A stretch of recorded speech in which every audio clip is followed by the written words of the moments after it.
বাচ্চাকে স্কুলে ভর্তি করার সময় বাচ্চার মাকে জিজ্ঞেস করা হয়, আপনি হাউসওয়াইফ না ওয়ার্কিং ওম্যান?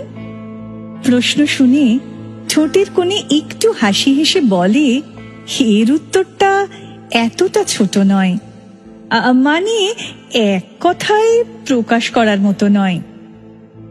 ঘরে বসা প্রত্যেকে তাকালো নারীটির দিকে।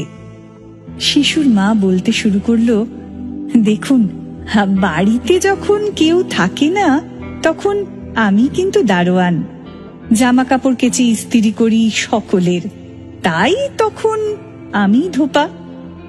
সকাল বিকেল সকলের প্রিয় খাবারটা বানাতে হয়, তাই আমি তখন কুক।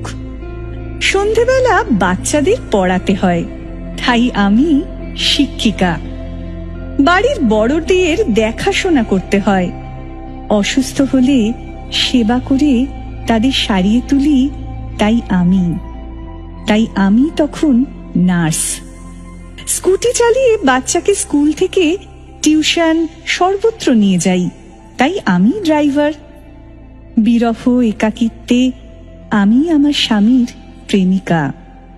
বাড়ির কোনো সদস্যের জন্য কোন খাবার পুষ্টিকর সেই